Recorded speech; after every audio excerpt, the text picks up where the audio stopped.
Hi everyone. We are talking about tissues still because we're in Chapter 4. And let's review. We have 4 main categories of tissues. They are epithelial tissue, connective tissue, muscular tissue, and nervous tissue. So right now we're talking about connective tissue.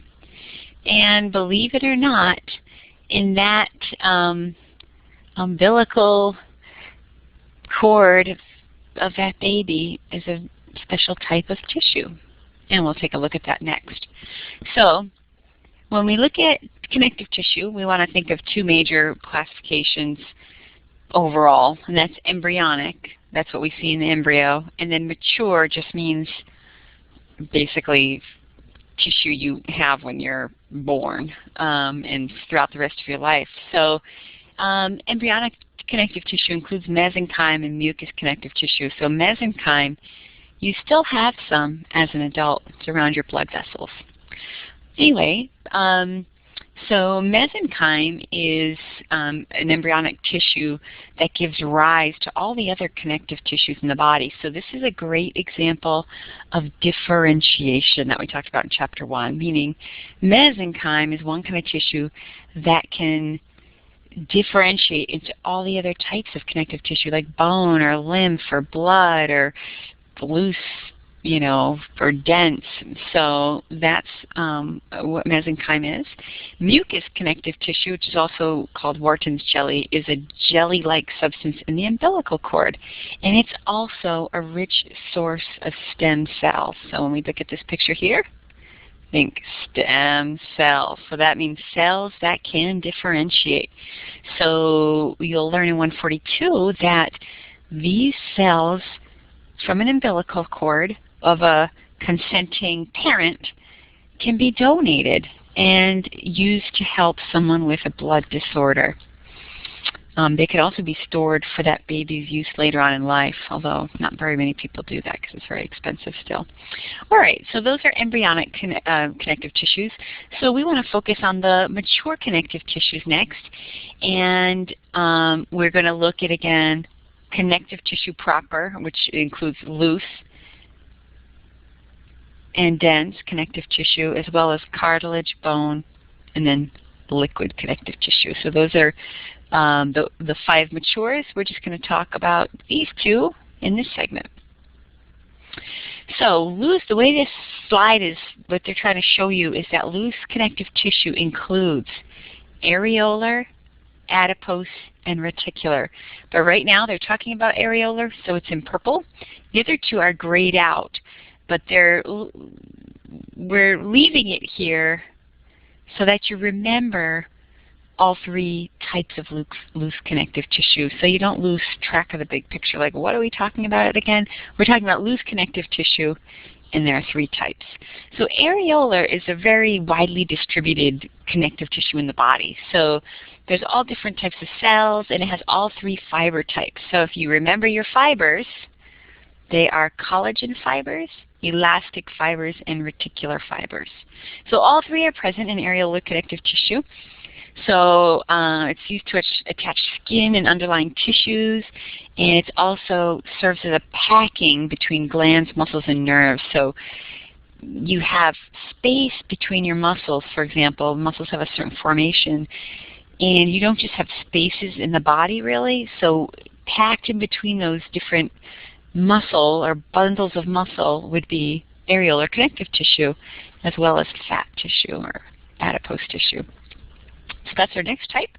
Adipose tissue is located in the subcutaneous layer deep to the skin. So if you, let's say, pinch some fat around your midsection, that is subcutaneous fat or adipose tissue. And you also have adipose tissue around your organs and your joints. So if you think about your kidneys, adipose tissue packs around your kidneys to help them stay in place. So it serves as padding, it reduces heat loss, and it can be broken down to make ATP. The third type of loose connective tissue, right, we talked about areolar, we talked about adipose, and now we're going to talk about reticular. So if you remember when we talked about fibers, reticular connective tissue includes reticular fibers. So when you think reticular, you're going to think network. So reticular connective tissue is made up of reticular fibers and then cells, and it forms a scaffolding or a framework used by the cells of the lymphatic tissue, like the spleen and the lymph nodes. It also makes up the stroma or scaffolding of the liver, for example. So it helps to create a network that can then form a framework of an organ. Okay, stop and think. Pause here, read the question. The answer here is areolar connective tissue. Okay, so the next thing we'll talk about are the mature connective tissues that are considered dense connective tissues. So, again, trying to keep this all straight, we have three types of dense connective tissues: dense irregular, dense regular, and elastic. So, what does irregular and regular refer to? Not if they're constipated and they're irregular. No, these have to do with the arrangement of the fibers. So, regular means fibers are in parallel to each other. So they look like this, the fibers. Not perfectly lined like that. Irregular means random arrangement of fibers. You got fibers like this. Can you just imagine, before we go on, what would be some of the advantages of having fibers that look like this? Let's look at the dense regular. Think of it would kind of be like if you think of you know, some small wires coming together to form a cable. When you have dense regular tissue, it helps you to connect tissues that the force runs along one direction.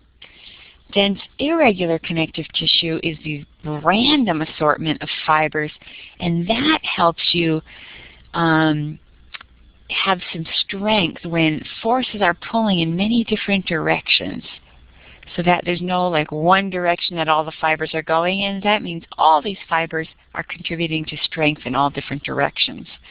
So the dermis of the skin, which is not the epidermis, which is the part that's exposed to the outside world, but just deep to that is the dermis, needs to be strong in case you have forces hitting your skin from all different directions.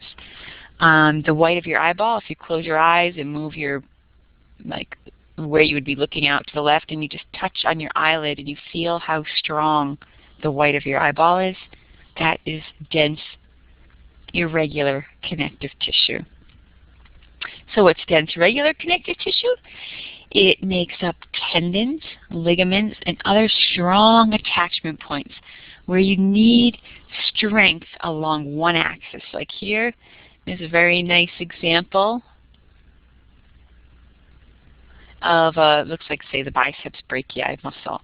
You have a muscle here generating force, and you need a tendon to attach that muscle to the bone, so that the strength or the force of the muscle contracting can pull on the bone in one direction. Basically, muscles just contract.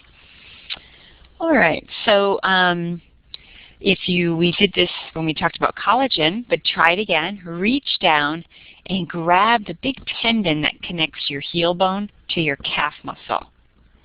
That right there is dense, regular connective tissue. And it has a lot of collagen fibers, as you can see right here, because collagen equals strength. Okay, the third part, third type of dense connective tissue is elastic. And instead of a lot of collagen fibers, there are a lot of elastic fibers.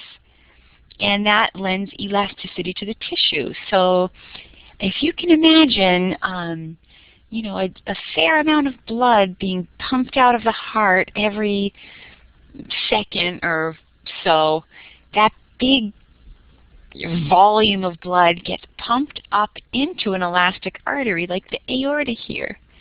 That aorta needs to stretch to accommodate that big volume of blood coming through it. The lung is also elastic. Inhale and exhale. All that stretching was due to elastic connective tissue as well as your vocal cords. Okay, so stop and think. Pause here.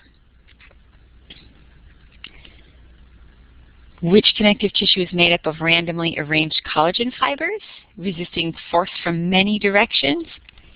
Dense, irregular connective tissue. So if you wanted to do an outline of the loose and dense connective tissues that you remember, the loose would be 3 loose,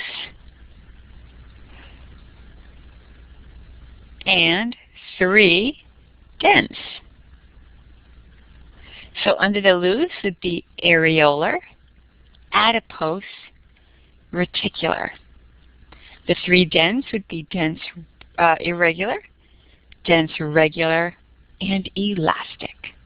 Okay, as always, if you have any questions, please ask.